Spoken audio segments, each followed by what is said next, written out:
você fazer exatamente isso, tá bom? É mais como uma fundamentação, é mais como uma motivação ou uma justificativa ali para o seu trabalho, mas não como sendo o resultado do seu trabalho. É diferente, entendeu? Como resultado do seu trabalho, não pegue Magazine. Mas como uma motivação, uma justificativa do que você está querendo realizar, a Magazine não tem problema nenhum de você utilizar como parâmetro, tá bom? Fique tranquilo, tá? É mais como uma motivação justificativa, tá legal, sem problema nenhum, tá? Então a gente tem esse tipo de artigo chamado de Magazine, tá?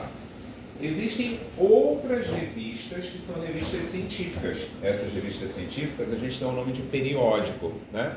Ou também chamados os journals da vida, tá? Que são todos os que vocês vão olhar para aí, os orientadores de vocês vão falar muito para vocês que são os journals, tá? Journals são periódicos, né? São revistas científicas que passam por uma banca de pesquisadores para analisar aquele trabalho que você fez ali, e eles vão analisar se está adequado, se está bem motivado o seu trabalho, se os resultados de fato do que estão sendo gerados ali são resultados efetivamente, se você executou algum experimento e esse experimento ele está muito bem definido metodologicamente.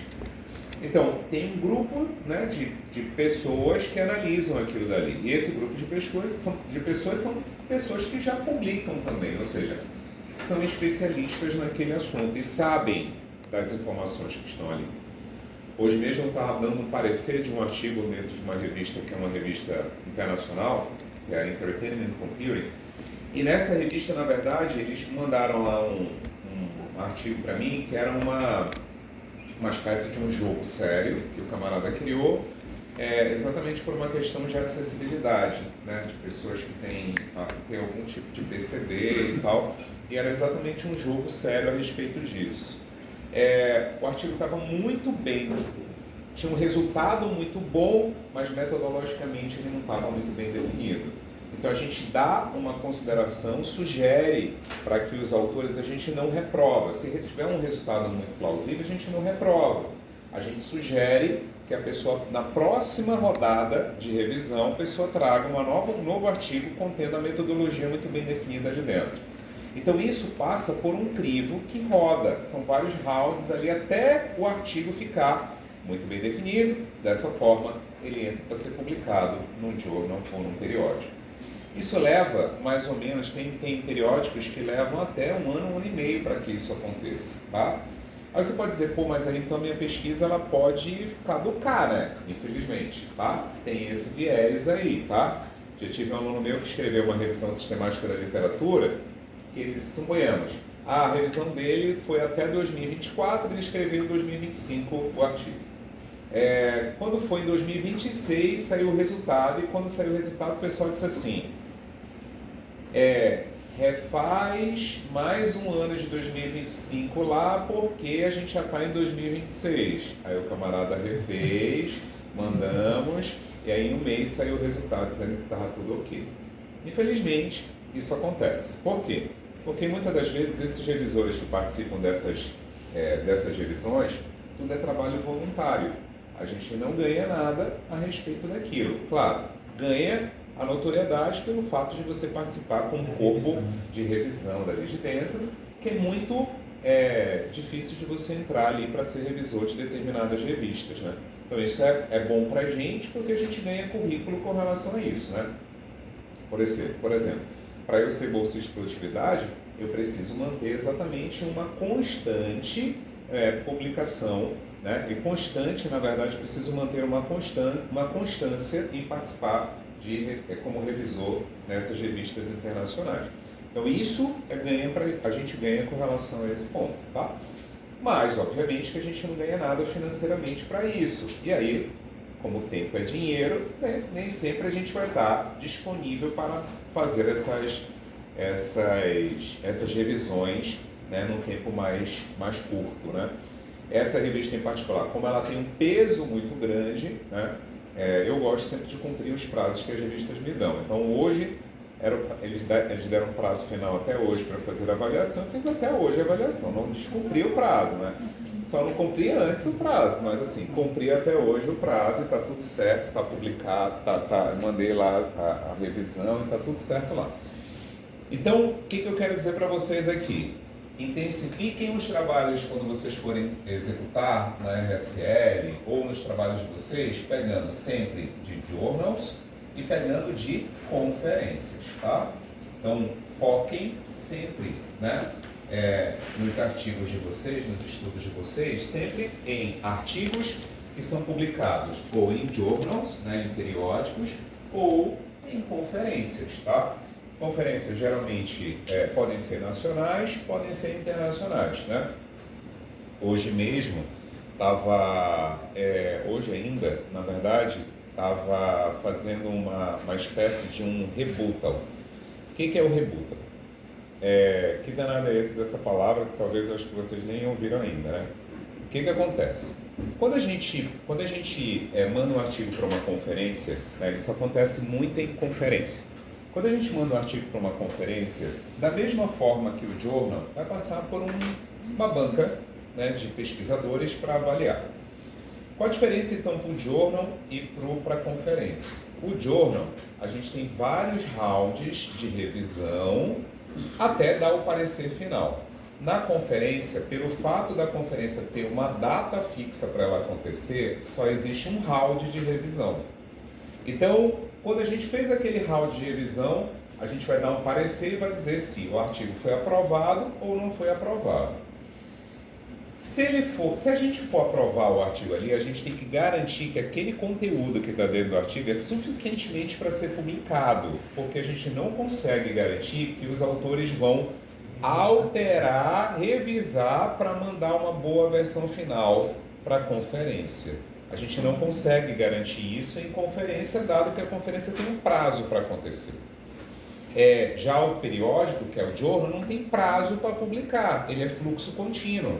Então, a qualquer momento você pode publicar, né? Como eu falei, tive aluno que submeteu 1 ano e só foi publicado 1 ano e meio depois.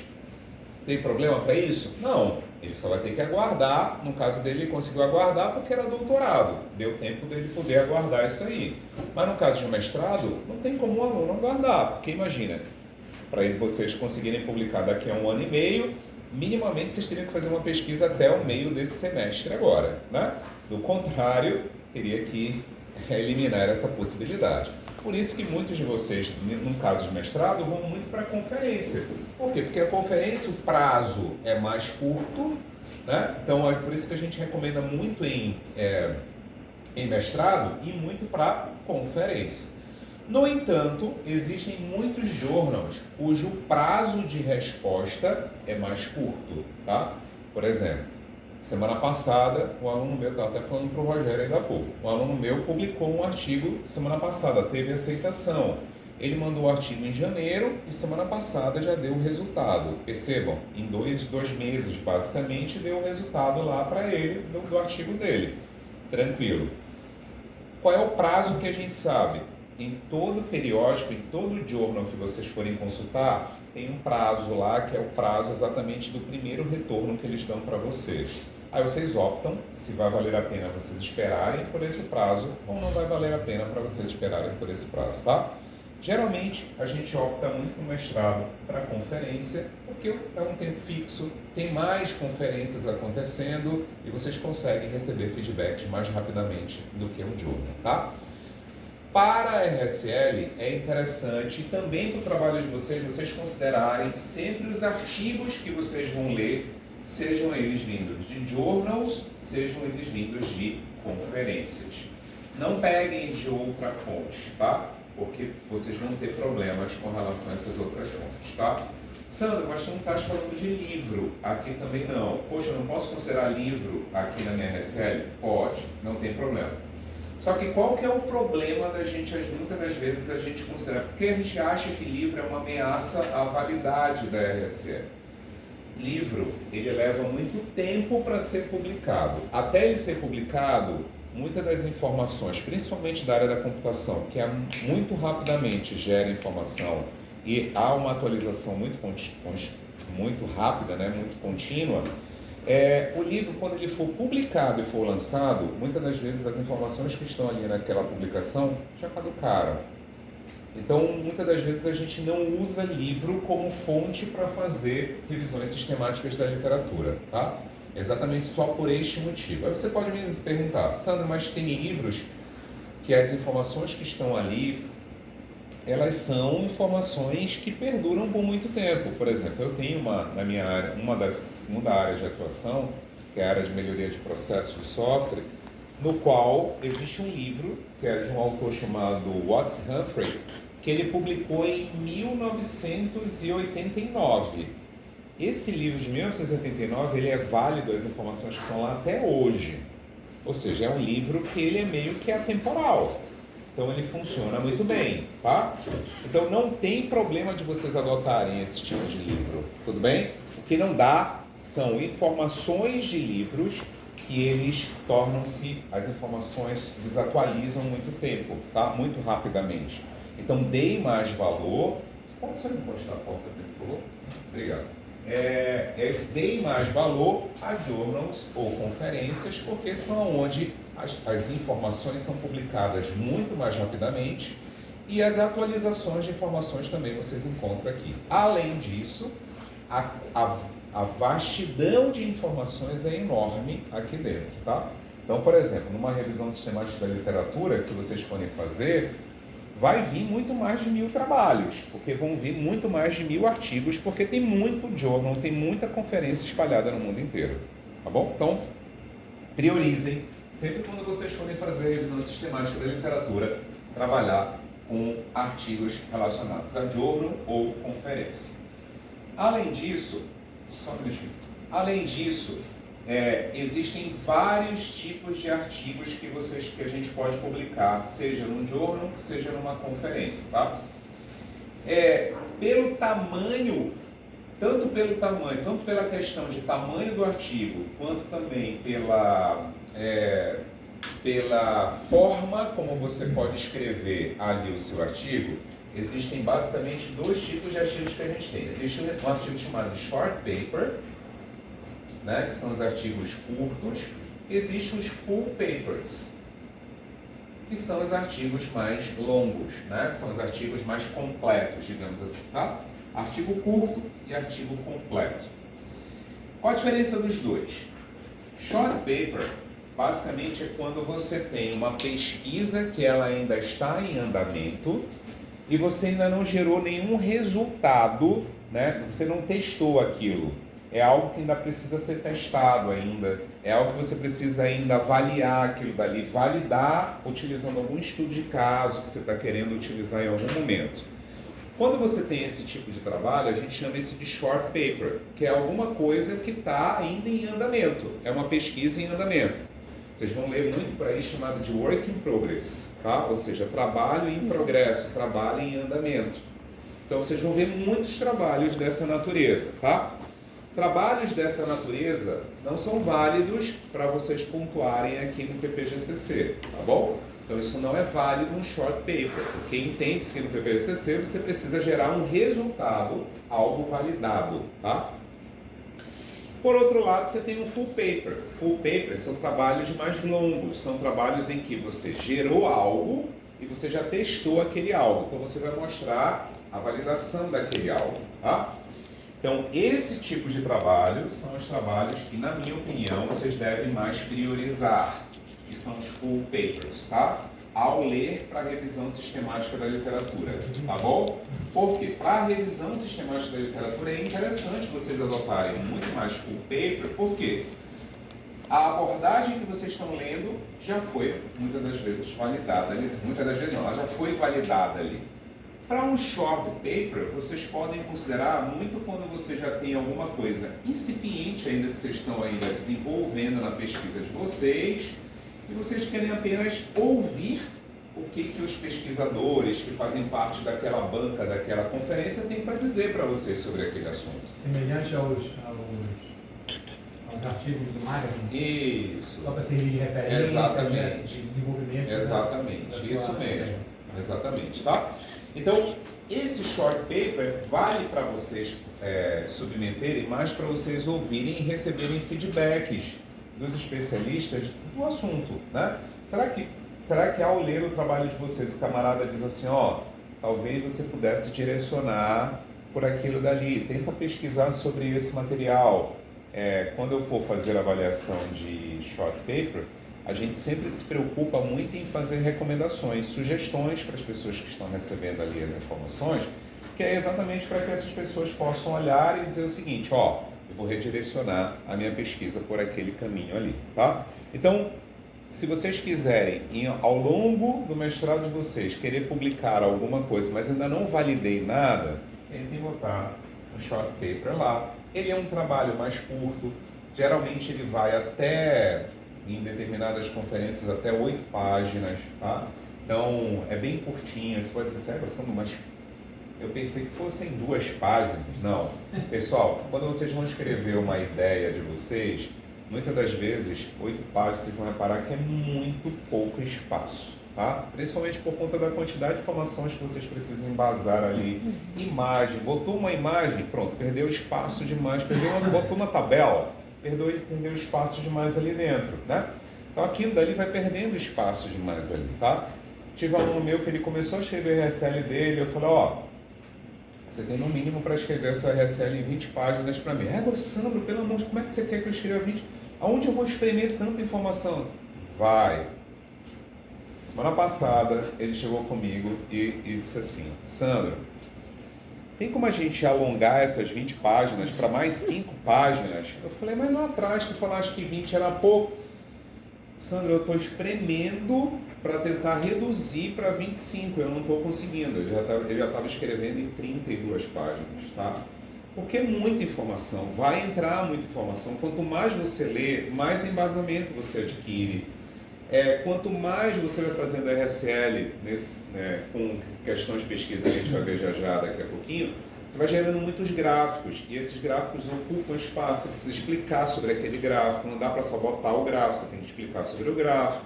Então, demanda muito espaço para isso. Focado lá no tempo de pesquisa que a gente possa ter, na busca lá das informações para trás, principalmente.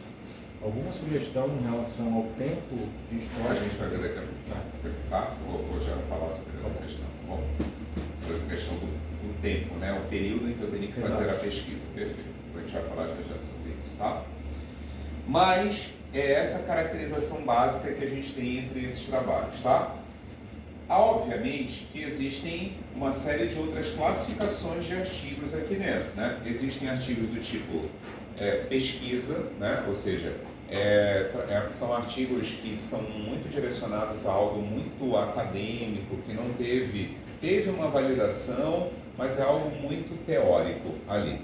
Existe um outro tipo de artigo chamado relato de experiência, que é algo mais prático, é algo que você foi para uma empresa, gerou uma aplicação dentro de uma empresa, tá? Então isso serve muito, esse tipo de pesquisa, esse tipo de artigo chamado relato de experiência, né? Trabalhos do tipo pesquisa são aqueles que a gente faz dentro da universidade, ficam somente dentro da universidade e a gente não joga isso para aplicação dentro de uma empresa, por exemplo, né? Algo na prática, algo no real, propriamente dito, né? Às vezes a gente faz simulações aqui dentro da universidade e essas simulações a gente não pode fazer isso como um relato de experiência. Simulação nada mais é do que um trabalho de pesquisa, né? É um artigo do tipo pesquisa. Pode ser que essa simulação funcione bem quando eu levar para dentro de uma empresa, assim como não. Por isso que a gente não trata isso como sendo um relato de experiência, tá bom? Então, toda vez que vocês forem olhar trabalhos na RSL de vocês, priorizem full paper, exatamente porque, nesse caso, eu tenho artigos ali que estão tratando sobre alguma pesquisa que foi feita e essa pesquisa foi validada. Existe algum teste por trás exatamente sendo feito. Sobre a questão do pesquisa de preço, então, por exemplo, no artigo que eu estou escrevendo, eu recebi dados da Vale, no caso da empresa, para desenvolver um algoritmo para determinado uso deles. Perfeito. Só que aí o algoritmo vai ser implementado, mas o meu artigo até então que foi escrito com resultados e tudo mais, é um artigo de pesquisa. Ainda não foi implementado. Perfeito. Aí seria só de pesquisa. Seria artigo de pesquisa, perfeito, isso mesmo. Mas é a partir do momento que ele foi implementado. Aí, uma vez ele implementado, você levando isso lá para dentro da Vale, já rodou isso direitinho lá, ele passa a ser um relato de experiência. Aí você vai relatar a maneira como você implementou isso dentro lá do contexto da empresa, como é que foram coletados os dados, é um relato de experiência. Mas aí eu acho que seria mais um outro artigo. Né? É um outro artigo, beleza. Explore a quantidade de artigos que você tiver lá, pode explorar ali dentro, tá? Hoje mesmo estava falando lá com o Rogério lá, que a gente estava tendo reunião, ele virou, eu disse para ele, falou, dessa tua pesquisa que a gente vai fazer, vai gerar 3 artigos. Ele disse, dá para gerar 3 artigos? Eu falei, dá para gerar 3 artigos disso aí, tá? Então a gente consegue desmiuçar muita coisa ali para gerar artigos ali dentro, tá bom? Então pode ser que você tenha relato de experiência, assim como você tem lá um artigo de pesquisa, sem problema nenhum. Por exemplo, eu tive um aluno meu de doutorado no ano passado, até ano passado, que ele gerou a abordagem dele e fez uma espécie de chamou especialistas só para os especialistas analisarem a abordagem dele. Então era um trabalho de pesquisa. Aí ele pegou essa abordagem que ele fez e rodou isso dentro de uma disciplina. Ele executou isso dentro de uma disciplina, ou seja, botou em prática aquilo dali. Aí ele criou um relato de experiência sobre isso. Ou seja, só dessa etapa da pesquisa gerou 2 artigos ali para ele, funcionou muito bem os 2 artigos. Um de pesquisa e outro relato de experiência. Todos os 2 têm o mesmo peso e não tem problema. Todos os 2, sendo full paper, têm o mesmo peso. Não tem problema, tá bom? Então, não é problema vocês publicarem short paper, tá? Para vocês obterem, né, feedbacks do andamento da pesquisa de vocês.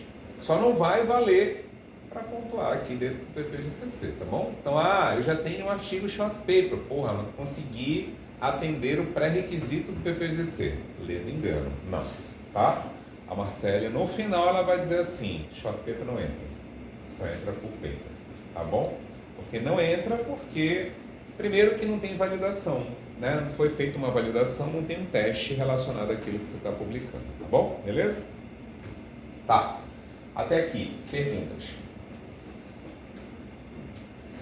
E aí, só antes da gente prosseguir, todas essas journals, conferências aqui, todas elas, tá? Seja journal, seja conferência, seja short paper, seja full paper, tudo isso a gente para ficar organizado, né?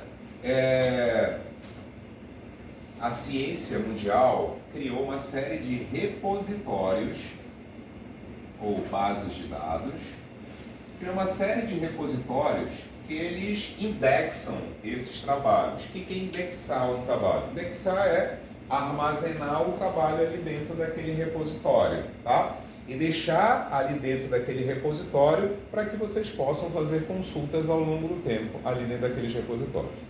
Existem N repositórios espalhados pelo mundo inteiro, tá? Alguns deles, que mais a gente utiliza, I3E, ACM, Scopus, Web of Science,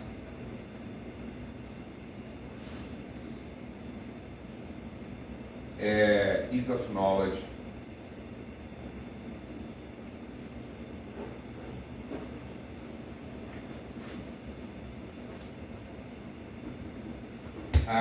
pelo menos essas a gente utiliza muito dentro da área da computação, tá?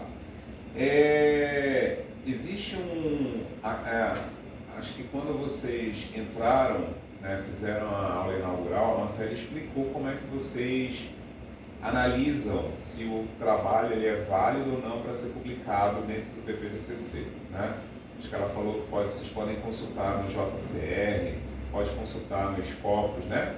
Scopus é o repositório, JCR não é repositório, JCR é só para analisar o ranking das publicações, tá bom?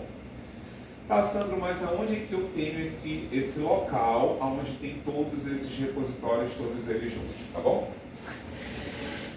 A CAPES, ela define um local, né, chamado de periódico CAPES, tá? Que eu acho que a Marcela também deve ter falado por alto para vocês, se não falou, eu vou falar aqui bem rapidamente para a gente poder ver, tá bom? Então existe um repositório, né, da CAPES chamado de periódico CAPES, tá? Que é esse carinha bem aqui.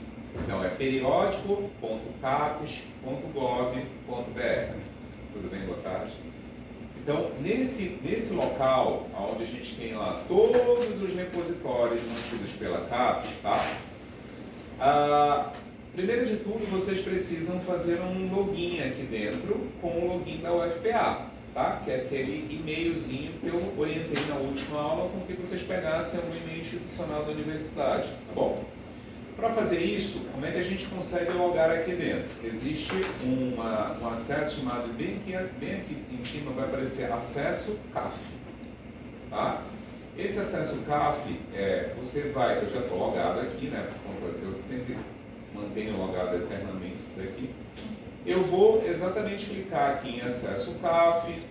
Desse acesso CAF eu vou encontrar qual é a universidade na qual eu faço parte, eu tenho meu login de acesso, a universidade, vou botar aqui, o UFPA, que vem primeiro. Então eu vou logar aqui na UFPA, clicar aqui em UFPA, ele vai direcionar exatamente para o login da UFPA, certo? Então eu vou logar aqui normalmente no login aqui da UFPA.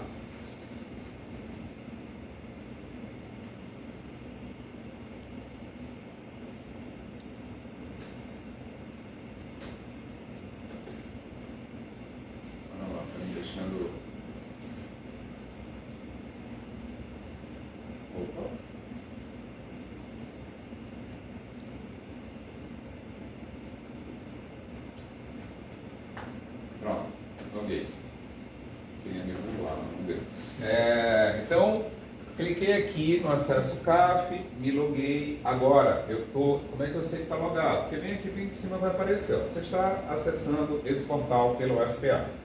Isso significa dizer que todos esses repositórios aqui, a gente passa a ter acesso aos trabalhos que são publicados dentro desses repositórios, tá? Se você não entrasse pela UFPA, você teria que a cada trabalho pagar um valor, exatamente para fazer a utilização dele, tá bom?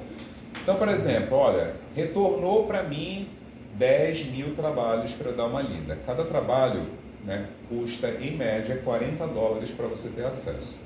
Você multiplicaria e chegaria no valor no final, né? A UFPA, através do governo federal, paga esse valor para que a gente possa ter acesso livre, para que vocês possam ver, né, todos esses materiais, baixar todos esses materiais, tá? E você tem acesso livre a eles, tá bom? Aí o que acontece? Quero procurar a base da Scopus. Então, bem aqui eu vou fazer a procura por essa base aqui da Scopus. Então, vou escrever exatamente bem aqui, Scopus. Vai vir para a gente aqui, né, uma listagem sobre o repositório Scopus.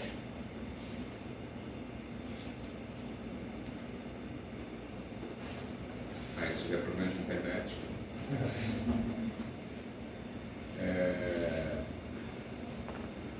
No meu celular vai funcionar melhor. Pronto, tá aqui. Vai aparecer, ó, Scopus, você vai, tá? E vem aqui, tem disponibilidade. Só clicar aqui em disponibilidade. Hoje nada está funcionando. E bom, eu estou precisando disso daqui. Está carregando ainda a página. Está carregando? Está carregando esse página. Né?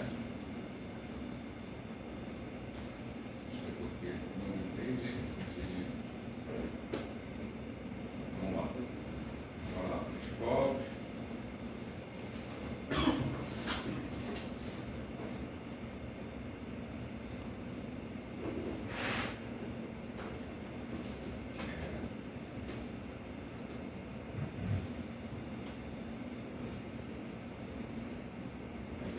Sandro, Ué.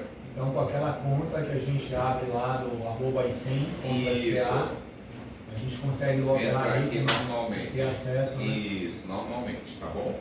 Você pode ter acesso com aquele e-mail institucional normal, tá bom?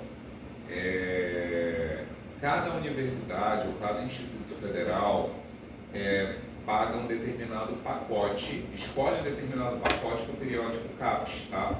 Então não serão os mesmos pacotes para cada universidade federal. A UFPA, por a gente trabalhar muito com pesquisa internamente, ela paga o pacote mais alto que tem do governo federal, tá?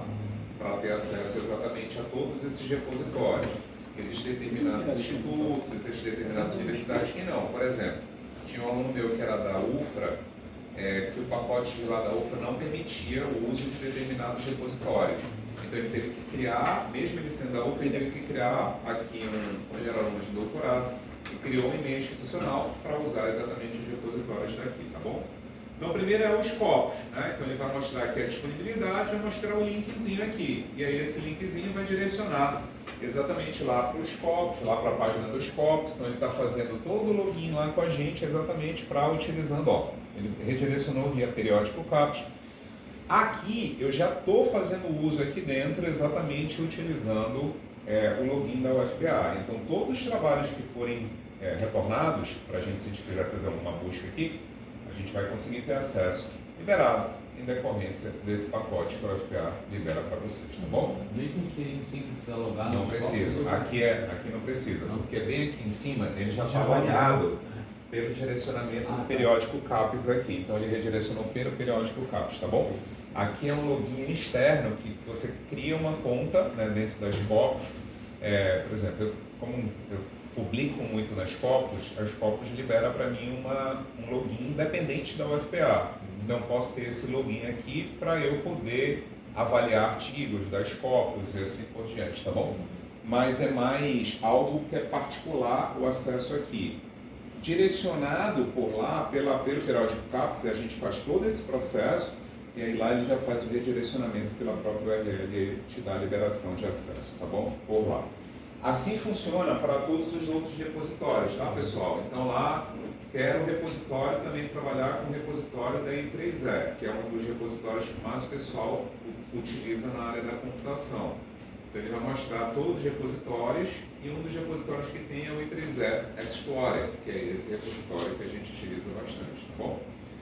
E aí, pela UFPA, você tem liberação de acesso a todos esses documentos, você consegue baixar sem... obviamente que, Sandra, pode ser que tenha um outro trabalho que não esteja disponível, sim, tá?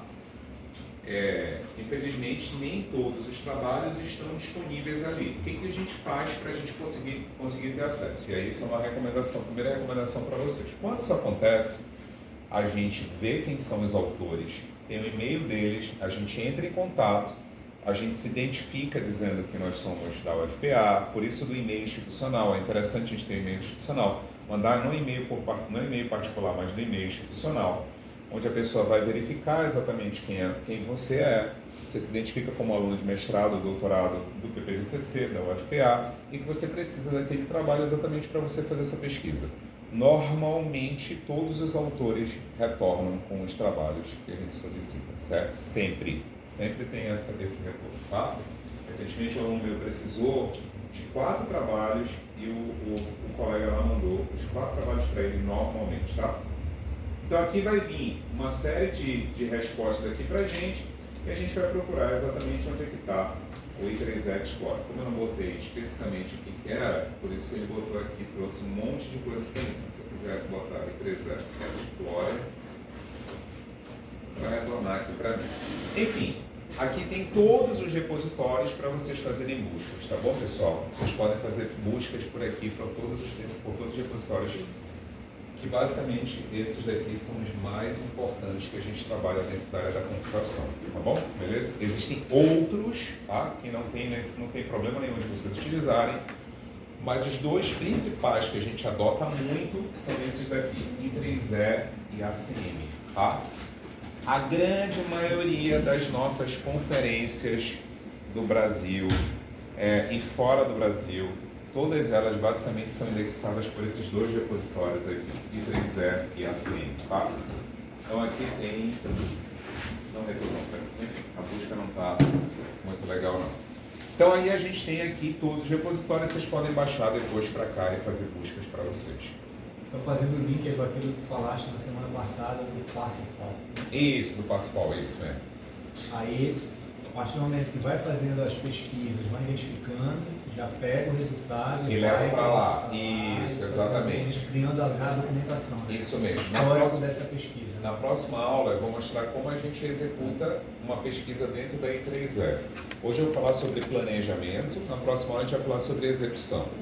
Eu vou mostrar como uma pesquisa acontece e no final dessa execução ele gera um arquivinho chamado de BIB, tá? BibTeX.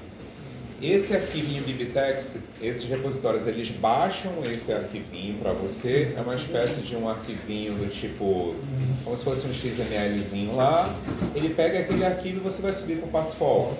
Uma vez subido para o Passfol, no Passfol já tem todas as informações ali contidas, tá bom? Caramba! Eu vou... É, Igor. Só arredar a cadeira para não espirrar em você. Só tirar a cadeira. Vou desligar, tá? Vai ficar quente pra caramba, mas eu vou desligar. Isso aí. Acho que tá lesionando, né? A minha desligada vai ficar bonita. Deixa eu molhar pra você? Não? Só o computador? Basicamente, Não escorreu para Tá bom. o SD. Tá. Então na próxima aula a gente vai ver exatamente a execução e como é que a gente transfere isso lá para o Passfol, tá? Quando a gente cadastrar isso lá no Passfol, ele tem exatamente um local para você importar o que foi gerado de lá desses repositórios, tá bom? Ele gera isso lá para a gente, lá para dentro do Passfol. Bom, então vamos lá ver para o nosso planejamento aqui, a nossa etapa de planejamento da nossa revisão sistemática, tá?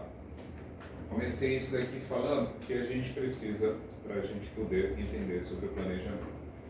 Bom, então, quais são os passos para a gente fazer um bom planejamento de uma revisão sistemática ou de um mapeamento sistemático? Primeiro, a identificação da necessidade de um mapeamento sistemático, né? Para que eu quero fazer o mapeamento ou a revisão sistemática? Vocês estão lembrados a diferença entre revisão e mapeamento? Qual é a diferença? Look at me. Ninguém olhar em papel, porque eu perguntei se estão lembrados, não se vocês estão consultando no papel aí, certo? Vocês lembram? O mapeamento em si é a busca que você vai fazer para fechar o teu conjunto de material para produzir e gerar algo, né? Que é a revisão sistemática que vai gerar valor para aquela área, para aquela que você está pesquisando. É isso mesmo? O mapeamento é global e a revisão fica... O mapeamento ele é geral e a revisão fica contida lá dentro. Tá. Bruno. A revisão, no caso, ela seria feita só puramente para fazer uma revisão da literatura, né? Só para fazer no estado da Para fazer arte. o estado da arte, Analisar. e o mapeamento sistemático seria para tentar gerar um novo objeto de pesquisa. Uma nova pesquisa, né? O mapeamento ele serve para a gente poder identificar lacunas. Lembra que a gente falou dos gaps, lacunas de pesquisa. Eu estou tentando identificar alguma lacuna, por exemplo, estava conversando agora, falando sobre o Rogério, ele tem 2 temas, mas a gente não sabe de fato o que a gente vai fazer com esses 2 temas dele. Então o que ele vai fazer vai ser um mapeamento sistemático para a gente identificar as lacunas que existem entre esses 2 temas, para a gente pegar a partir dessa lacuna, identificar uma pesquisa que ele vai tratar no mestrado dele. Então isso é fazer um mapeamento sistemático. Mas para eu chegar nesse mapeamento, eu tenho que ter feito uma revisão sistemática, que é exatamente o trabalho de analisar trabalho a trabalho para tentar identificar informações através desses estudos que a gente coletar através desses repositórios aqui que estão mantidos dentro desses repositórios, certo?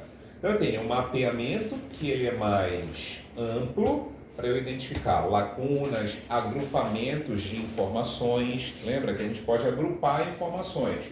Por exemplo, eu quero tentar identificar todas as metodologias ativas que são utilizadas em uma determinada disciplina. E aí eu faço uma análise de todos os estudos que retornaram para mim e eu vou catalogar essas metodologias ativas que foram retornadas. Catalogo ali tudo aquilo dali. Quando eu catalogo aquilo, eu estou fazendo o quê? Um agrupamento. Quando eu agrupo, significa dizer que eu estou fazendo um mapeamento sistemático da literatura, tá bom?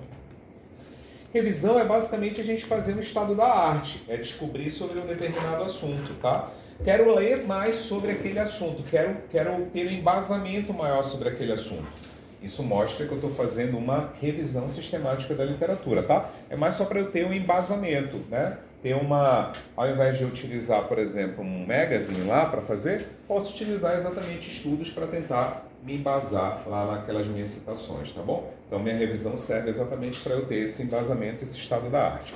Então, a primeira coisa que a gente faz aqui, como planeja, é identificar a necessidade do meu mapeamento sistemático. Eu quero fazer um mapeamento ou eu quero fazer simplesmente só uma revisão sistemática da literatura? E aí, uma vez identificado que eu sei se é uma revisão ou um mapeamento, eu quero fazer isso para quê? Qual é a minha finalidade? Eu quero descobrir o que com essa revisão, quero descobrir o que com esse mapeamento. A partir da minha revisão eu quero descobrir sobre, sei lá, bora pensar, na minha área, especificamente em engenharia de software, eu quero descobrir sobre testes de softwares. Quais são os possíveis testes de softwares que existem catalogados por aí e que muita gente já estudou por aí? Quais são todas as ferramentas de testes de softwares que existem por aí? Eu quero saber um pouquinho sobre essas ferramentas. Tudo bem? Então esse é meu objetivo, é a minha razão de eu fazer exatamente a minha revisão sistemática da literatura. É o que vai me nortear, certo? Então é isso que vai me nortear.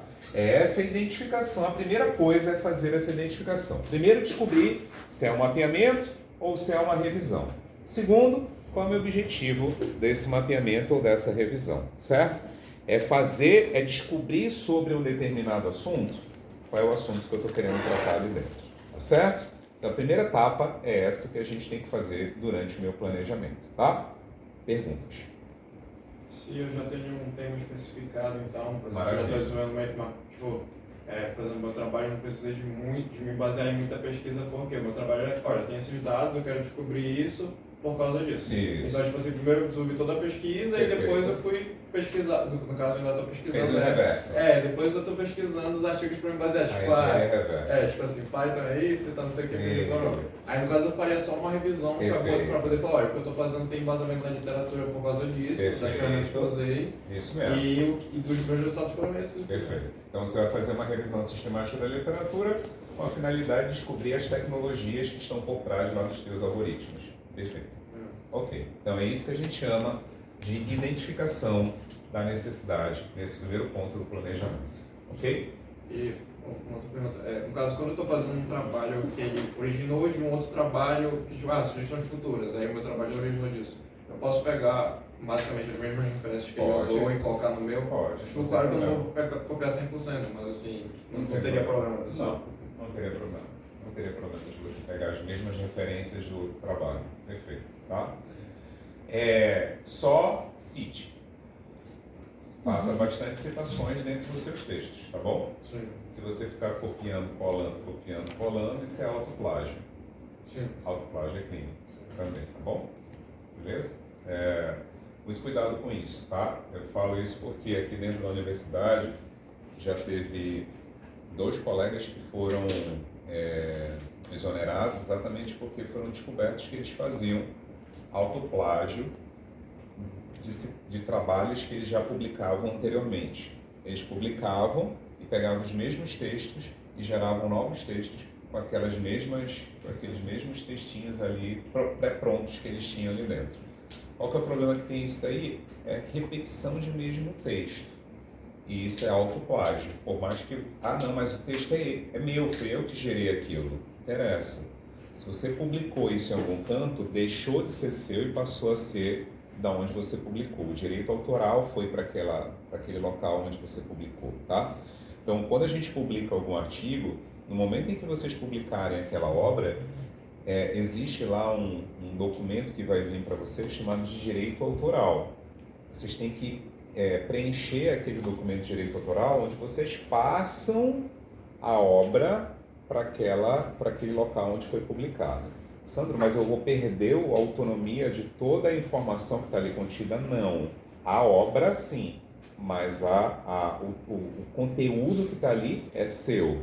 Uma vez publicado aquela obra, aquela obra, você precisa citar aquela obra a partir daquele momento em diante. Porque Qualquer senão isso gera qualquer trecho, você tem que fazer referência àquela obra. Ao repositório, inclusive, né? Na verdade, você tem que fazer a referência mesmo, a obra onde está publicado. Perfeito, a obra onde está publicado.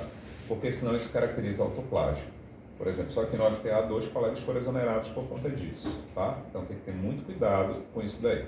Tivemos um problema também no PPGCC há um tempo desse com relação a exatamente essa situação, tá? Essa situação. Um aluno de doutorado, ele publicou muitos artigos, tá? Ele chegou a publicar uns 7 artigos. Beleza. Foi escrever a tese dele. Ele pegou todos os conteúdos desses artigos e jogou para dentro da tese dele. Até aí, tudo bem. Foi para a defesa. Ninguém tinha notado nada a respeito disso. Foi para a defesa, pós-defesa, gerou a versão final, mandou lá para a pró-reitoria. Quando chegou lá na pró-reitoria, uma aluna que tinha escrito esses 7 artigos com ele, uma outra aluna que tinha escrito esses 7 artigos com ele, reivindicou a autoridade naquele conteúdo da obra que ele tinha feito a tese de doutorado dele. E a Federal teve que abrir uma investigação e teve que identificar e checou-se que, na verdade, toda a tese de doutorado dele que estava lá, ele não fez nenhuma citação a nenhum trabalho desses 7 que ele tinha publicado. Ele teve que refazer a tese de doutorado dele inteira. Porque nenhum conteúdo que estava ali era só dele, era também dos demais autores que tinham publicado junto com ele. Então, muito cuidado. Ah, não, mas é meu parceiro, está fazendo junto comigo hoje. Lembra que um dia pode ser que não. Em função tá? desse contexto que tu estás falando aí, quando nós formos fazer referência àquele material, só o fato, basta fazer a referência, fazer a citação. Ou a gente tem que pedir autorização? Não. Basta fazer a referência à citação. Porque você não precisa mais pedir autorização, uma vez que quando foi publicado, todo mundo deu direito para que aquele repositório fosse publicado ali, aquele artigo fosse publicado. Quando você manda o direito autoral, você tem que pegar a assinatura de todos os autores daquela obra. Então todo mundo já aceitou em publicar ali dentro. Quando você trouxe de lá para cá aquela obra, aquele texto, ele é público. Então você pode utilizar aquela informação que é pública ali, sem problema nenhum, desde que você faça a citação à obra. É obrigatório, tá bom? Então isso é meio problemático.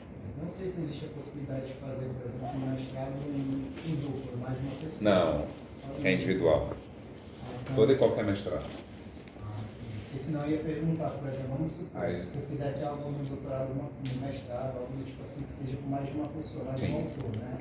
Aí eu quisesse reaproveitar isso para o doutorado. Se tivesse feito com mais de uma pessoa nessa pessoa, aquela ideia não seria só minha, seria de outra pessoa também. Exatamente isso, mas não. No TCC ainda era permitido fazer trabalhos dessa natureza, em decorrência de muitos problemas advindos exatamente de materiais que são de 2 pessoas por terem gerado o mesmo trabalho. Depois as pessoas rompem, aí começam a brigar sobre os direitos daquele material que foi publicado ali.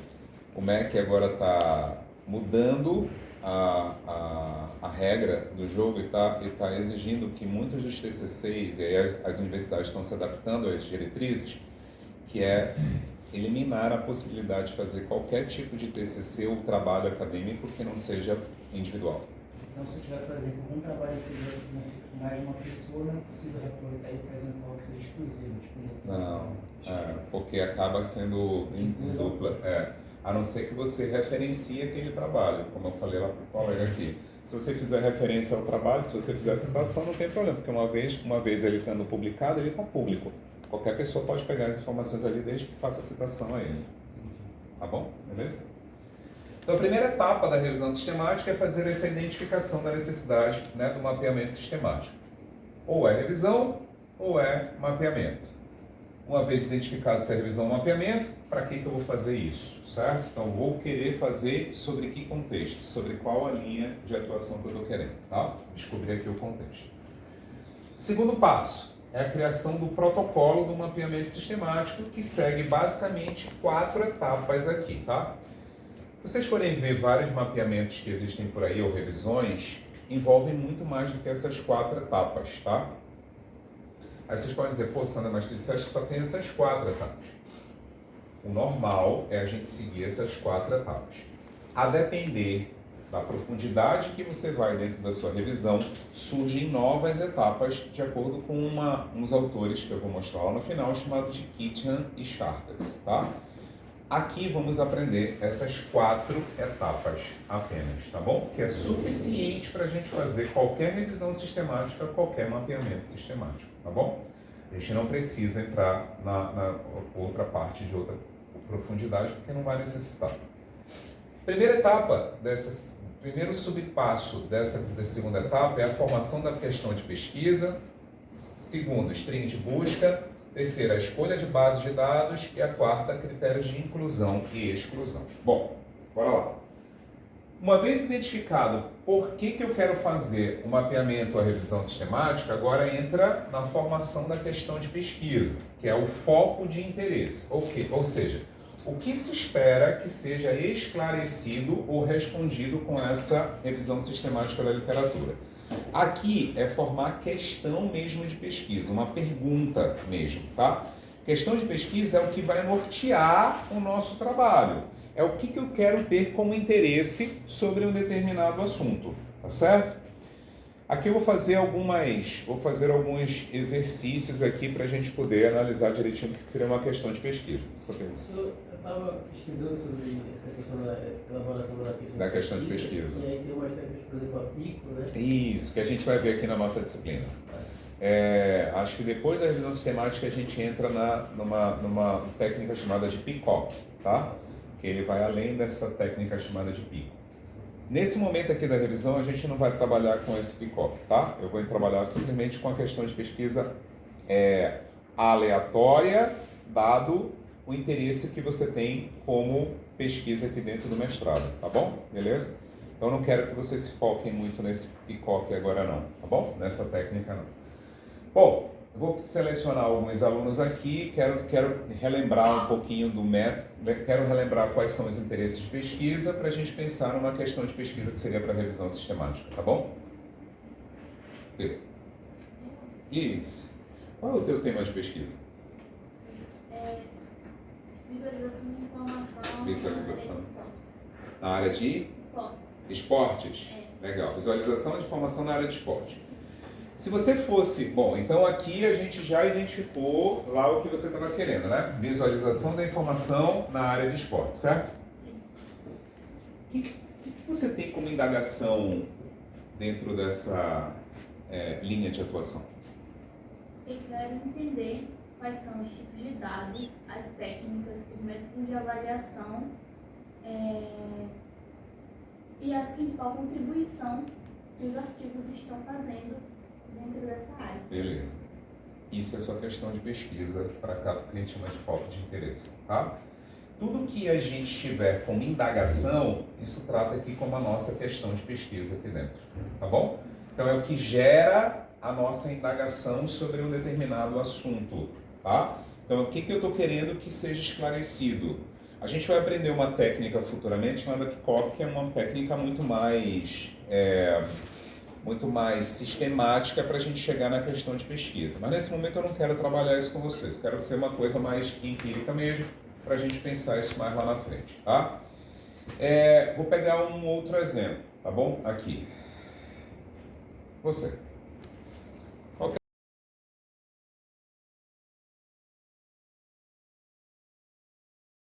é do mapeamento da revisão é sua área de atuação? Bem, eu estou trabalhando com identificação de dados pessoais. Ok. Fácil e a necessidade por conta da LGPD. E aí a gente utiliza técnicas de processamento de linguagem natural, porque eu trabalho especificamente com dados não estruturados. Beleza. Na área da segurança. Beleza, perfeito. Então, essa seria a sua necessidade do seu mapeamento aqui. Dado que você tem essa necessidade, o que te indaga especificamente aqui dentro? O que você quer? O que você deseja que seja esclarecido a respeito desse assunto? Bem, eu preciso saber quais são os algoritmos que estão sendo utilizados, Ok. técnicas de processo de pré-processamento, a gente precisa saber quais são as métricas que são utilizadas para mensurar esses resultados. Ok. Basicamente isso. Perfeito. Então, essa é a sua questão de pesquisa, em princípio, para a nossa revisão sistemática. Perfeito. Outro exemplo, vamos lá. Não sei, qual que é a sua necessidade de mapeamento? Quais são as suas áreas de atuação? Nesse momento está sendo rede de neurais e eu estou fazendo tudo isso usando Python. Então, no caso, eu teria o objetivo é saber qual rede neural que foi utilizada tem a melhor arquitetura e o melhor resultado para otimizar o processo industrial. Beleza. Dado isso, o que você quer esclarecer com esse tema inteiro que você acabou de mencionar para Se a implementação desse algoritmo, se a criação e implementação desse algoritmo utilizando determinada estrutura de rede neural vai realmente otimizar o processo no caso de pesagem de minérios. Beleza, perfeito. Essa é a questão que você quer que seja esclarecida aqui, beleza? A gente sempre define questões de pesquisa. Sandro, precisa ser apenas uma? Não. Eu posso ter uma principal, eu posso ter secundárias a partir dela. Ou seja, questões que podem aparecer a partir daquela minha principal ali. Eu posso começar a diluir aquilo em partes menores. Por exemplo, talvez ele precisasse, numa questão secundária dele, identificar quais são os algoritmos. Segundo, quais são as tecnologias que são mais usadas. A terceira questão de pesquisa. Poderia saber quais são a partir do uso de determinada tecnologia, quais são as que possuem melhor desempenho. No meu caso, não só elas tinham melhor desempenho, mas também as que tinham uma arquitetura mais leve e também com um desempenho bom. Perfeito. Porque tinham eu cheguei em dois algoritmos que eu testei, eu cheguei em dois, que a arquitetura era bastante similar, mas quando eu fiz uma pesquisa rápida, coisa boba mesmo, já nessa pesquisa rápida, diversos resultados apontaram que um tinha arquitetura mais leve, porque vai ser implementado no sistema embarcado, então tem muito poder de processamento. Bacana, legal. Então, eu posso pegar uma única questão de pesquisa e diluir ela, quebrar ela em mais de uma questão de pesquisa, certo? Ou seja, são coisas que eu estou querendo descobrir a respeito daquele assunto que eu tinha definido anteriormente naquele slide que a gente vê agora, certo? Então, o primeiro ponto é saber a necessidade. Para que eu quero fazer isso daqui? Qual é o meu objetivo? Segundo ponto, a partir desse objetivo, o que eu quero que seja esclarecido? Quais são as perguntas que eu estou querendo esclarecer a respeito daquele assunto? Quanto maior o número de perguntas eu tiver, mais fácil será para a próxima etapa que a gente vai fazer, que é a string de busca, tá? Se eu tiver apenas uma única questão de pesquisa, vai ser difícil eu identificar palavras-chave a respeito daquela questão de pesquisa ali dentro. Tá ok? Então, quanto maior a quantidade de questões, mais fácil é para a gente descobrir as palavras-chave para eu poder executar a minha revisão sistemática. Todas essas strings têm que ser documentadas. Todas elas precisam ser documentadas, obrigatoriamente. A gente vai ver já como é que a gente vai fazer essas palavras-chave, tá? Todas as questões de pesquisa precisam ser documentadas. E o resultado de cada argumento desse, de elaboração e execução, tem que também fazer a coleta dos resultados para chegar naquele... A gente vai ver quando a gente vir na semana que vem relacionado à execução. Isso mesmo, tá? Isso já foca na execução, tá? Beleza? A questão das questões da pesquisa, né? Para não ficar também tem um limite de questões, eu sei porque no projeto final a gente tem que apresentar as questões. Exato, isso então, mesmo. Quanto mais diluído forem as questões de pesquisa, melhor serão as respostas, porque elas serão mais direcionadas. Se você tiver uma questão de pesquisa muito ampla, por exemplo, talvez como o colega fez a primeira questão de pesquisa dele, que envolvia um monte de coisa, você pode ter uma resposta muito sucinta ali dentro para querer responder bem rapidamente, ou algo que vai levar muito espaço para você responder e nada muito específico, muito subjetivo ali. Por isso que a gente não tem limite de questões, mas você precisa diluir melhor as questões, um assunto em cada uma das questões que você está querendo tratar separadamente, para que você possa responder especificamente sobre o que está sendo pedido ali naquela questão. E não vir do tipo, por exemplo, Eu vou botar aqui um exemplo de um aluno meu que fez um trabalho sobre teste de softwares, ensino de teste de softwares adotando metodologias ativas. Aí ele fez a pergunta dele: quais são os tipos de testes e as metodologias ativas que mais são usadas para o ensino na engenharia de software? Quando ele foi responder isso daí, ele respondeu de forma sucinta quais eram os testes de softwares mais utilizados, e ele respondeu também quais eram as metodologias ativas também de forma muito simples, mas não fez o cruzamento entre essas duas partes. Se você... Aí eu disse, bom, ele primeiro disse, não, mas isso aqui vai me facilitar. Eu falei, não vai facilitar. Ele disse, vai. Eu falei, então, continua. Quando ele foi na descrição, eu comecei a perguntar, essa metodologia ativa que você utilizou aqui para ensinar, ela está cruzada com qual teste daqui? Não sei. Eu falei, não faz sentido então para mim, porque você descobriu quais são os testes, você descobriu quais são as metodologias. Como é que eu cruzo isso? Não faz sentido para mim eu não saber o que um vai estar relacionando ao outro. Mas por que isso aconteceu lá com ele? Porque ele fez numa única pesquisa, numa única questão, botou tudo o que ele queria numa única questão. Aí eu disse assim, agora você vai refazer a sua revisão sistemática, diluindo todas as questões. Aí ele botou quais são os tipos de softwares que são utilizados, quais são as metodologias que são as metodologias ativas utilizadas. Para cada teste de software, quais são as metodologias que foram utilizadas e as que tiveram maior avaliação positiva, quais são os métodos de avaliação utilizados. Quando ele separou isso daí, as respostas dele foram muito mais densas, mais descritivas mesmo, e ele descobriu mais informações que ele não tinha visto numa única questão que envolvia tudo. Então não tem um limite de questões lá para você fazer, só que quanto mais diluídas forem as questões, melhor serão as suas respostas para vocês enfatizarem. Eu imagino também que a qualidade da questão influencia muito, né? Influencia às muito. vezes remover uma questão pode ser melhor para a pesquisa do que claro, com certeza. Assim, mas aí você, muitas das vezes, pode ser que você só vai descobrir se uma determinada questão não vai fazer sentido quando você estiver respondendo ela lá no final. Aí você pode voltar e refazer o seu protocolo e dizer que aquela questão não existe mais, entendeu? Mas no início, dilua todas as questões para que você possa descobrir melhor as strings de busca que forem tratadas com palavras-chave, tá bom? Porque a partir das questões de pesquisa, todos os substantivos que estão nas suas questões de pesquisa, eles serão utilizados como palavras-chave na sua string de busca. Então, quanto maior for a questão de pesquisa, maior a quantidade de palavras-chave que você vai ter. Quanto maior a quantidade de palavras-chave, mais trabalhos assertivos você vai trazer ali para que você possa retornar para você, entendeu? Se você tiver uma string de busca contendo apenas 2 palavras-chave, é provável que vai vir um monte de trabalhos do tipo lixo que não vão servir para ti. Novamente, trabalho do tipo lixo não é um trabalho que ele é ruim, é um trabalho que não serve para aquilo que você está precisando ali naquele momento, para aquela questão em particular. Então, quanto maior for a quantidade de palavras-chave, mais assertivo vai ser o teu retorno ali para ver os teus trabalhos, os teus estudos ali dentro. Tá bom? Beleza?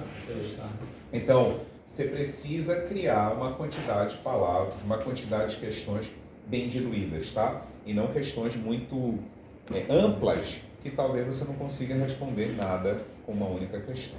Ok? Perguntas? Isso era uma segunda recomendação, tá? É quanto maior a quantidade de questões, né, mais diluídas, é melhor para o trabalho de vocês, porque vocês conseguem mais facilmente encontrar palavras-chave e descobrir. Por favor. Eu só voltando naquele assunto anterior. Por favor. Lá no full paper. No full paper. No short paper seria no mínimo 8 páginas, né? Varia muito, tá? Por exemplo, tem short papers que são para páginas, depende muito, tá bom? E aí no full paper seria mais ou menos quantos? Acima de 8 até o infinito. Varia muito, tá? Por exemplo, tem journals aqui que eles são ilimitados a quantidade de páginas, tá? Tem journal aqui que paga por página extra, por exemplo, né? Vocês sabem que a gente publicar, seja em journal, seja em conferência, tem journals que Hoje, por exemplo, está se implementando muito essa questão do Open Access, né? Que é o acesso aberto, a ciência aberta, na verdade, né? Que é o Open Science. E essa ciência aberta, ela é muito boa, porque uma vez que todo mundo tem acesso e democratiza, né, a ciência para que todo mundo tenha acesso a isso. Só que para democratizar isso, alguém vai pagar por isso, evidentemente. Quem é que paga isso aí? É o cara que está publicando o artigo, para que possa, né, ser incluído ali dentro daquele repositório ali dentro. Tem revistas, tá, que eu publiquei uma única vez nessa revista, para nunca mais. Assim. O valor é muito alto, tá, dessa revista. A gente publicou um artigo nela. É uma revista chamada, ela é bem top. Ela tem um rate de publicação assim, bem elevado, do tipo, a gente está agora no mês de abril, né? Só agora em 2025 já foram publicados para lá de 800 trabalhos dentro dessa revista. E se você pode dizer assim para mim, pô, Sandro, isso é muito, é pouco? É muito. Por quê? Geralmente as revistas, a cada mês, elas publicam no máximo 3, 4 trabalhos. Então uma revista que publica em 4 meses só do ano, nem terminou o 4º mês, já está em 800 trabalhos, é um fluxo muito grande, sabe? E aí o que acontece? Por que se publica muito lá? Primeiro que o rating dela é muito alto, o fator de impacto dela é muito alto, ela tem um fator de impacto ali barrando na classificação da CAPT em ADUM, né? Então é o primeiro mais top ali para publicação. E lá aqueles percentis que a Marcela explicou lá na aula inaugural, ela está num top mesmo. O percentil vale de 0 a 100, ela está com 99,8 ali do percentil. Ela é bem top essa revista. Então bora publicar nela. Bora. Você recebe, na verdade, feedbacks muito rápidos, porque os revisores que estão ali, eles têm, além de eles serem voluntários, a gente ganha um percentual, eles pagam um valor ali para você publicar, então todo mundo quer ser revisor dessa revista, maravilha. Só que para entrar como revisor é muito difícil, mas enfim, entra, né? Tá, vamos lá para os finalmente. Você submeteu, você recebeu feedback, maravilha, todo mundo sorriu, tá. Lá no final tem uma cláusulazinha dizendo do tipo, tá, a partir de agora você precisa fazer o pagamento para a revista. E o pagamento para a revista são 1.200, 1.200 francos suíços. O franco suíço, ele é mais alto do que o euro. Né? Comparando, a última vez que a gente viu, o franco suíço, quando a gente pagou, ele estava em torno de R$9. Um franco suíço. Era algo estupidamente caro. E aí o valor saiu 1.200 francos suíços na época. Tá? Agora tá só 7. Só 7? Então tá maravilha, tá vendo? Já dá pra gente fazer exatamente isso daí. Então o valor no final, né, dessa revista saiu em torno de 13 a 14 mil reais para publicar um artigo. Muito complicado, né? E aí, Sandro, faz como? Bom, aí o Sandro vai ter que se mexer. Não dá. Aí a gente teve que se mexer, teve que pedir recurso da CAPT, pedir recurso do CNPq. A UFPA, ela banca recursos também, então a UFPA bancou exatamente uma parcela, mais do que 50% do valor. A UFPA bancou acho que R$8 mil, a gente pegou outros percentuais de outros cantos e a gente montou o valor e foi pago lá. Maravilha, tá lá o artigo publicado, tem A1, tá topzera. É bem rápido. Se você tiver disponibilidade de recurso, maravilha para isso. Por que eu estou falando isso? Porque essa revista ela tem ilimitação de páginas, por conta do valor que é muito alto. Mas se você for reparar, quem publica lá é basicamente chinês. Porque a moeda deles é bem valorizada, né? Então, eles publicam muito ali dentro, tá? Você vai ver muitas publicações de muitos chineses ali dentro.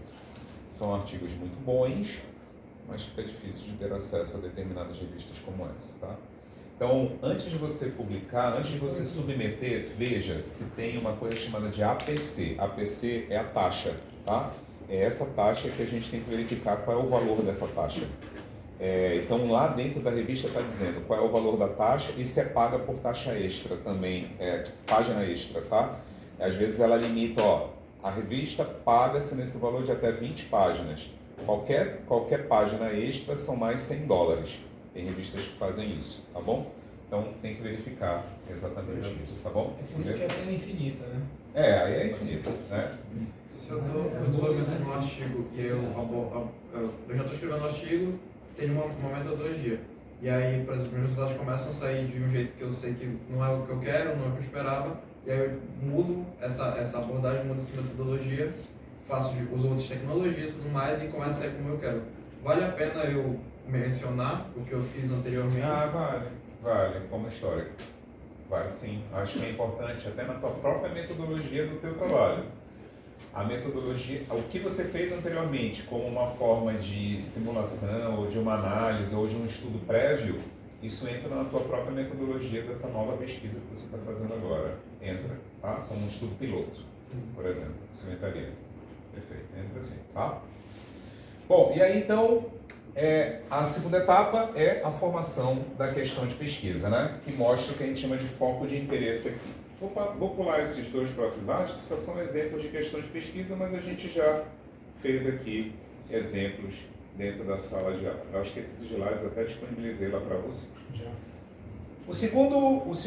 A segunda subetapa, né, do passo 2 é a formação da string de busca, né? Como é que a gente elabora a string de busca? A string de busca ela tem 4 passos na elaboração dela. A primeira dela é buscar termos-chave nos diferentes campos das questões de pesquisa. O que são termos-chave? Substantivos, tá? Então, por isso que a gente criou uma série de... Lembra que eu falei agora? Quanto maior a quantidade de questões de pesquisa, melhor, porque são eles que vão gerar o que a gente chama de palavras-chave, que são esses termos-chave que a gente tem aqui, tá bom? Então, se eu tenho várias diluições de várias 10 questões de pesquisa, se dentro dessas 10 questões de pesquisa eu tirar todos os substantivos dela, todos os substantivos serão as minhas palavras-chave aqui dentro, tá? Só que, obviamente, ali eu tenho palavras-chave que estão desconexas, certo? Então, o primeiro passo é dar as questões de pesquisa e extrair todas as palavras-chave, todos os substantivos ali dentro que serão o que formarão as minhas palavras-chave. Tudo bem até aqui nesse primeiro passo, tá? Segundo passo é a identificação de sinônimos dos termos-chave. Cada substantivo que você acabou de pegar, identifique palavras que são sinônimos delas. Por quê? Quando você for jogar lá na sua string de busca, quando você for fazer a sua busca, pode ser que ele busque pelo sinônimo daquele termo e não por aquele termo especificamente que tem ali. Tá bom? Então, por exemplo, lá na minha área de engenharia de software existe um termo chamado desenvolvimento. Só que muita gente chama de desenvolvimento construção, chama também de desenvolvimento, construção, implementação, implantação. Tem um monte de subtermos para representar um único termo que é desenvolvimento, certo? Mesma coisa para software, o pessoal chama de sistemas, embora sistema seja diferente de software, mas o pessoal acaba escrevendo sistema como se fosse software. Eu vou pegar esses sinônimos desses termos que eu acabei de identificar, tá? Ok? Tudo bem até aqui? Tranquilo? Segundo passo, ok, pessoal? Posso passar para o terceiro? Terceiro passo é o uso do operador OR para integrar os termos-chave e seus sinônimos, tá? Então, todos os termos que forem sinônimos, você vai botar entre eles o OR. Então, você vai estar identificando exatamente a string de busca, formada exatamente por aqueles termos ali dentro, certo? A gente também bota entre esses termos o parênteses, só para separar, tá? Então, quando eu tiver palavras que são similares, eu boto um parênteses entre elas. Então, uma palavra 1, O, palavra 2, O, palavra para 3, fecho meu parênteses aqui. Isso significa dizer que o primeiro termo foi aquele que eu peguei lá da questão de pesquisa, e esses dois outros termos são sinônimos relacionados a esse termo que eu tenho aqui. Tudo bem até aqui? Tranquilo? Bruno? Isso é uma pesquisa booleana, no caso, certo? Exato. Então, pronto, beleza. Tem os critérios de inclusão e exclusão. A gente vai ver daqui a pouquinho, isso mesmo. Perfeito. Nesse caso, poderia usar o not para... Pode, perfeito, pode ser. Todos aqueles conectores lógicos que a gente tem, pode utilizar, tá bom? Fique tranquilo, você pode utilizar o not sem problema nenhum. Só que você precisa fazer toda a documentação. Mas só você incluir a própria string de busca, ela já é a documentação. Por si só, isso já vale, tá bom? Não tem problema, tá? Numa revisão sistemática da literatura, só o fato de você só ter a string e você botar o not na frente, por si só, isso já retrata, tá? Outro ponto também, bom você ter perguntado isso. Existem determinadas palavras que elas têm variação. Por exemplo, eu estou pesquisando sobre jogos, certo? Eu posso botar aqui alguma coisa como jogo, game. Só que, peraí, game, eu posso ter gamificação, posso ter um monte de variações do mesmo termo. Como é que a gente faz para pegar essas variações? Até a letra que varia, a gente vai até a letra que varia, ou seja, que ela é fixa, e a partir da primeira letra que varia, a gente bota um asterisco. Significa dizer que depois dela eu posso ter N variações daquela mesma palavra ali dentro. Deu para entender? Sim. Ficou claro? Não. Alguém não entendeu? Eu repito. Alguém não entendeu? Eu repito. Não? Tudo certo aqui? Tranquilo? Então eu posso ter game, posso ter gamificação, tem gente que escreve gamificação com E, tem gente que escreve gamificação com I. E existe game, também existe games também, tá? Então veja que varia muito. Só que o que fixou? Até o M. Se fixou até o M, eu vou até o M, depois eu boto o asterístico aqui dentro, tá? Ou seja, significa dizer que tudo que vier depois disso, ele vai retornar como resposta para a gente. Tudo bem? Beleza? Tá claro, né? O idioma ele é levado em consideração nessa pesquisa também? O idioma é levado em consideração aqui. Isso vai entrar no critério de inclusão e exclusão que a gente vai ver já já. Tá bom? Beleza? Perguntas? Nesse caso do idioma, eu sou obrigado a pesquisar também em inglês. Perfeito. Tanto em português quanto em inglês. Perfeito. É uma obrigação. Bora lá. Não é obrigado você pesquisar em português. Tá? É obrigado você pesquisar em inglês, porque a grande maioria dos trabalhos que são publicados nesse repositório estão todos em inglês. Aí você pode dizer, tá, e eles não publicam nada relacionado a português aqui? Publicam, tá? As conferências nacionais da SBC, a grande maioria das conferências nacionais da SBC, não vou dizer todas, porque não são todas, a grande maioria são indexadas pela ACM ou pela I3E. Então existem também artigos aqui dentro desses dois repositórios escritos em português. Então, minha pesquisa eu estou querendo no âmbito nacional, ou seja, eu quero saber somente no âmbito Brasil como é que aquilo acontece. Então é obrigatório você também utilizar a língua em português como string de busca. É obrigatório, porque você vai ter que encontrar trabalhos naquela natureza ali dentro, certo?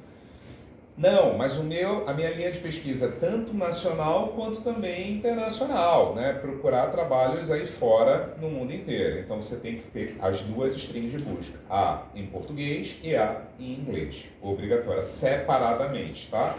Então são dois resultados que você vai ter, os resultados em português e os resultados em inglês aqui separadamente.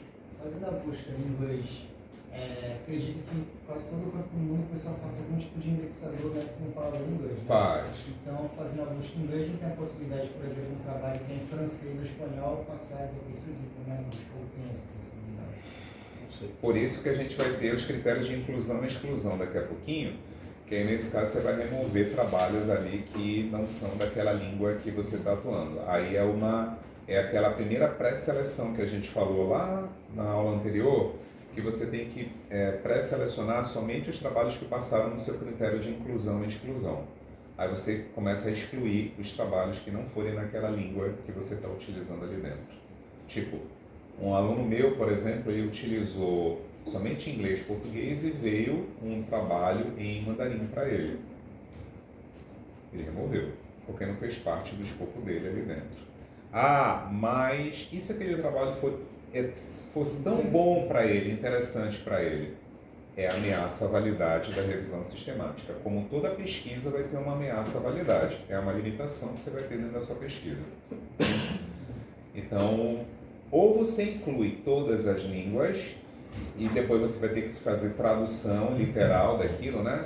O Google faz as traduções dele ali, tem muita gente que pega aqueles documentos, bota no Google, ele traduz ali, né, o texto. Eu não gosto muito daquilo dali não, mas enfim. Aluno meu que faz isso eu até deixo passar, entende? Mas não é muito legal não, leia, né? Agora, mandar um negócio para eu ler de mandarim impossível, eu não sei, entende? Não dá. Então você tem que triar ali aquela informação, tá? Quando a gente faz essas buscas nesses repositórios ali dentro, uma das triagens que você pode ir lá fazer é em relação à língua. Você pode dizer que você só quer português e inglês e ele só vai retornar para você somente português e inglês, por exemplo, ali de trabalhos, tá bom? Ele não vai pegar qualquer outro trabalho e não vai retornar. Agora, se você deixar livre lá, mesmo botando lá a string de busca em inglês, ele vai retornar para você alguma coisa em outra língua. Por quê? Geralmente a grande maioria desses artigos, quando são publicados mesmo em francês, alemão, né, japonês, etc., eles têm um resumo do trabalho que é obrigatório em inglês. Aí nesse resumo pode ser que tenha a palavra-chave que você queria descobrir. Aí vai retornar o trabalho para você, tá bom? Então assim, você tem uma ameaça à validade na sua pesquisa aí. Uma delas é, vou considerar toda e qualquer língua. Não tem problema, tá? Se você considerar toda e qualquer língua, lembre que você vai ter que fazer a string de busca de toda e qualquer língua. Aí isso é um viés. Tá, mas não vou considerar toda e qualquer língua. Mas quando eu fiz aquela string de busca e veio em inglês, retornou um trabalho para mim em francês. Posso considerar? Pode, não tem problema. Desde que você traduza ele, entenda direitinho, não tem problema não, tá bom? Agora, você tem que deixar isso claro no seu critério de inclusão e exclusão que a gente vai ver daqui a pouquinho.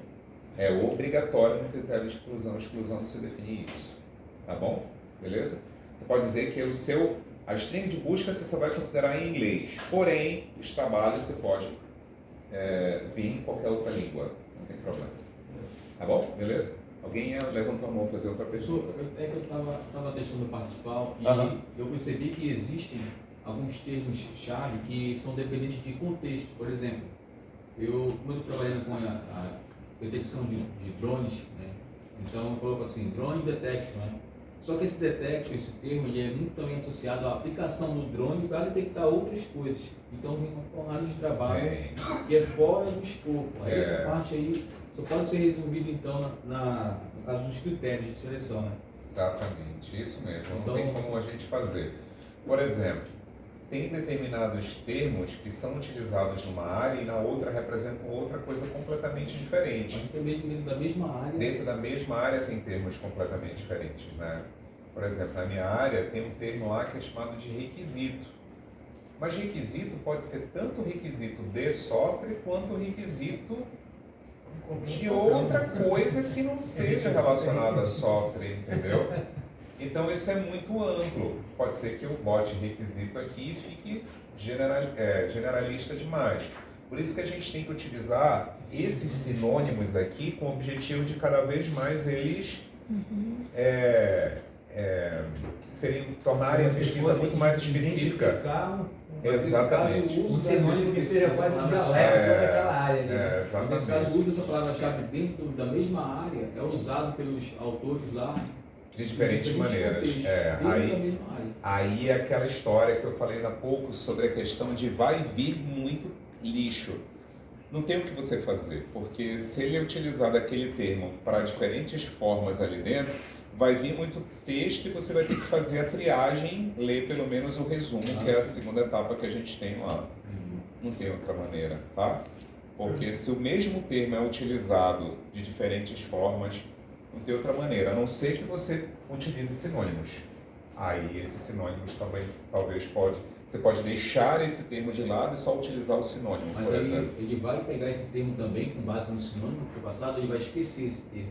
Porque às vezes o artigo é escrito só com aquele termo que eu queria usar o sinônimo. Então, tu vai ter que utilizar o termo.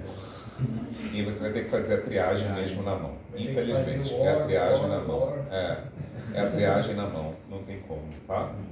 Professor, no caso das palavras que elas são aglutinação de duas palavras, né? Ou seja, composta, né? Palavra composta. Isso.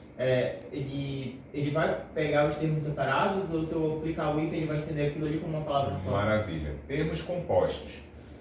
O ideal é que você separe esses dois termos, tá? Para que você colete exatamente as informações. Se você botar aqui dentro daquele terminho, ele vai pegar exatamente do jeito como foi escrito. Pode ser que em alguns artigos as pessoas escrevem com if, outras não escrevem com if, ou mudam a grafia daquilo dali. Minha orientação é, separe. Ao invés de trabalhar com termos compostos, trabalhe com termos simples. É bem melhor, sabe? Mas ele consegue identificar, por exemplo, digamos que tem uma palavra que não usa o hífen, né? Tá. Ela é a aglutinação de duas palavras, né? Se eu colocar separadamente, ele vai conseguir identificar que você tem que botar um end no meio dele. O end. O end. Entendi. Ele vai entender também se elas juntas... Isso, entendi. Exatamente. Isso mesmo. Aí tem que botar um end entre elas, que é o quarto passo aqui, ó.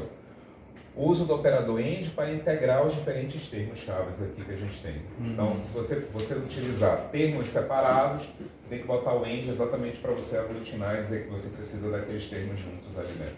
Sim. É obrigatório, tá bom?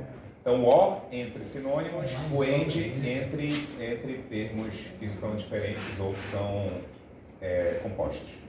Tá bom? As aspas serviriam para isso também. Pois é, só que é o que eu falei para ele. Se você botar as aspas ali dentro, obrigatoriamente só vem com aquela grafia. Pode ser que dentro de um trabalho, pode ser que não venha com aquela grafia, venha com um hífen, por exemplo. A gente já pegou trabalhos, a gente fez um monte de pesquisas relacionadas dessa forma, a gente pegou trabalhos só botando as aspas, quando veio só as aspas, botou só as aspas, pegou o trabalho literal ali, aquele texto literal. Aí, quando a gente botou o hífen, veio outros mais trabalhos. E quando a gente tirou as aspas e botou o end, duplicou e veio mais outros trabalhos que não tinham retornado na busca anterior. Eu tinha perdido um monte de pesquisas que eu teria deixado de lado, entende? Então, o que a gente percebeu é que é muito melhor você tirar os termos compostos e botar entre eles o end. Separa os termos e bota um end entre eles. Aí você diz que isso e isso precisam vir. Independente da maneira como a grafia está, se tem hífen, se não tem, se é espaço, se não é espaço, tem gente que acaba escrevendo errado e bota alguma pontuação ali, uma vírgula. Cara, se deixar um ponto ali ou uma vírgula, já era, se você botar as aspas ali. Ele não vai retornar para você. Mas se você botar um end entre os dois termos, independente do que tem no meio deles, se tem um espaço, se tem um if, se tem um ponto, se tem o que for, ele vai retornar para você aqueles dois pontos, tá? E em questão de abreviações de nome de algoritmo, por exemplo, que a maioria dos algoritmos às vezes tem um nome gigantesco, mas a abreviação é bem comum. Então, por exemplo, o LSTM, o GRU, o X... Os acrônimos, né? BG, sim. Os acrônimos. LL. Pronto. Os acrônimos ali possíveis. Aí você vai ter que botar todos os acrônimos aqui como sinônimos. Sim, não preciso escrever por extenso. Não, aí não precisa. Você bota o acrônimo, né? E no caso desses acrônimos, se você quiser descrevê-lo, entre cada um deles, você vai ter que botar um end entre eles. É obrigatório. Tá? Para ter que pegar todos os termos ali. Não tem limitação, né? Não tem limitação para... Não tem limitação. Não tem limitação, tá? Tem string de buscas que são bem grandes mesmo, bem grandiosas mesmo, porque ela tem que abranger, quanto maior a string de busca, mais exato vai vir a tua quantidade de trabalhos ali, tá bom? Bem mais, tá? Esse asterisco, ele serve também para sufixo? Serve. E para prefixo e meio sufixo de também. palavras também. Também, mesma coisa. Coloca no começo, no meio e... Isso mesmo, tá? E aí é só um exemplo que a gente tem aqui de formação, ó. Então, aqui a gente tinha os termos que eram sinônimos, separou entre parênteses, and, e os termos lá que também são sinônimos aqui, separou entre parênteses, tá? O pessoal que utilizou as aspas aqui.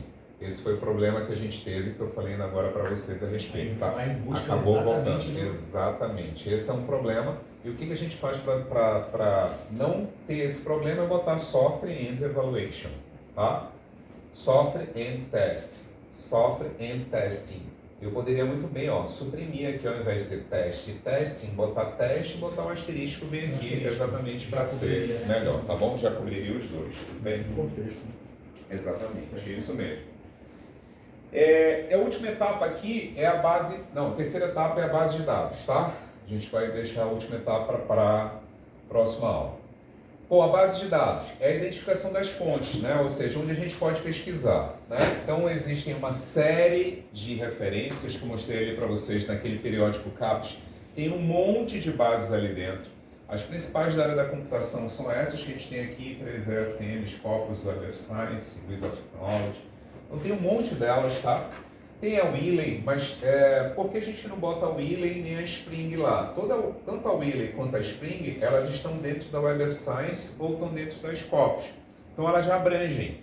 Então não preciso botar elas separadamente se elas já abrangem, tá bom? Então basicamente são... a assinatura da CAPES? Dá direito a isso. Todas. A acessar todas, tá?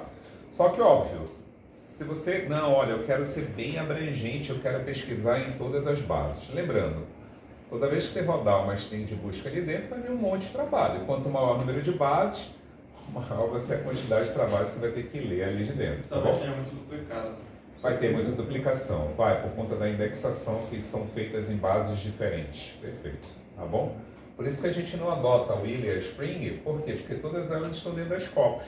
Tudo que você encontrar nessas duas vão estar aqui dentro. Então use ela, só as Scopus. Tá bom? Outras fontes também podem ser buscadas, mesmo manuais, tá? Assim, o pessoal trabalha com base manual, eu não gosto, tá? A base manual é aquela que... Acho que vai estar molhando sua mochila, entendeu? A base manual é aquela em que você, ao invés de jogar a string de busca ali, você vai ter que ir manualmente buscando trabalho a trabalho, tá?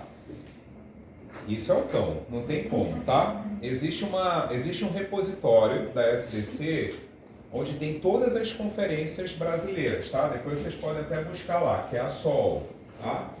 É a SBC Online, tá? Então, SOL, depois vocês busquem lá. É o repositório onde tem todos os anais dos congressos da SBC. SOL.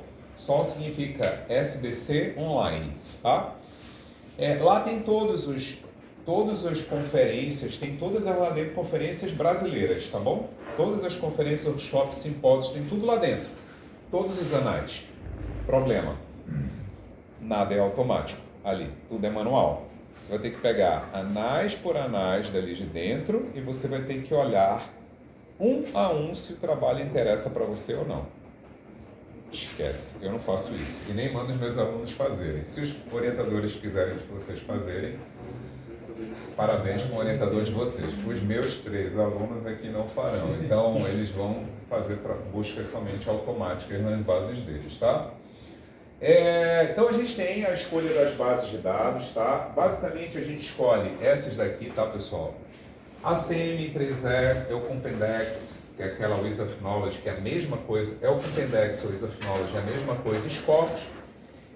E lá, por muitas vezes, o pessoal até adota o Google Scholar ou o Google Acadêmico. Não tem problema de adotar, porque o Google Acadêmico ou o Google Scholar vai fazer referência para todas essas bases aqui de dentro, tá? Ele vai buscar em todas essas bases de forma aleatória aqui dentro, tá bom? E as manuais são consultar em todos esses simpósios que estão aqui dentro da SOL. Caso vocês queiram procurar, está tudo dentro da SOL, tá bom? Eu não vou começar com critério de inclusão e exclusão agora não, porque isso vai demandar um tempinho. O que eu vou pedir para que vocês comecem a fazer? nós vimos 3 etapas aqui, né? Nós vimos aquela primeira parte aqui, que era, vou voltar aqui, que é a identificação da necessidade do mapeamento sistemático, né? Para vocês decidirem se é revisão ou se é mapeamento, e também identificar a linha de atuação de vocês, tá? A gente fez até um exemplo aqui com alguns alunos que eu peguei aqui como exemplo, certo? Depois a gente viu a formação da questão de pesquisa, string de busca e a base de dados, tá? O que eu quero que vocês façam durante esse período agora? Segunda-feira que vem a gente não tem aula, que é feriado, né? Eu quero que vocês já peguem para a pesquisa de vocês, respondam essa parte daqui para mim da identificação da necessidade, se é mapeamento, se é revisão e qual a linha de atuação. Eu quero que vocês façam com exaustão a maior quantidade de questões de pesquisa que vocês queiram responder para essa primeira parte daqui de cima. Treinem a definição da string de busca, tá? E definam as bases de dados. Olhem lá nos periódicos CAPES, deem recomendações aqui. Se vocês quiserem, podem fazer buscas. Se vocês já tiverem o e-mail institucional de vocês, podem entrar nesses repositórios para começando a fazer buscas e verificar qual o repositório que vocês vão escolher para a disciplina, tá? Na disciplina, basicamente, vou escolher apenas um repositório apenas, tá? Porque a gente não vai conseguir pegar muitos, porque vocês não vão conseguir fazer para muitos. A gente vai pegar um único repositório. Então, eu quero que vocês selecionem qual é o repositório que vocês vão estar trabalhando aqui para a nossa disciplina, tá bom? CI3S, CACM, CESCOPS.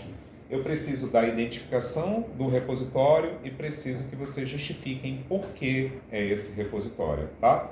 Sandra, eu escolhi a I3E porque na minha busca que eu fiz voltou muitos trabalhos e são relevantes para mim, tudo certo, tá bom? Beleza? Isso é uma justificativa para mim, tá bom? Tá claro o que eu quero que vocês façam? Vocês não precisam entregar nada para mim, tá bom? Fique claro, eu quero que vocês comecem a pensar já nisso desde agora. Tudo bem? Tá claro? Enquanto eu espero sentir que me dá meu e-mail da Federal, eu posso pesquisar no Google Escola? Pode sim, perfeito. Funciona bem lá. Não, eu sempre fiz no Google Escola, só porque eu não conhecia esse outro repositório. Funciona Aí bem. depois eu vejo um melhorzinho. Pode ser sim, tranquilo, tá? Fique tranquilo.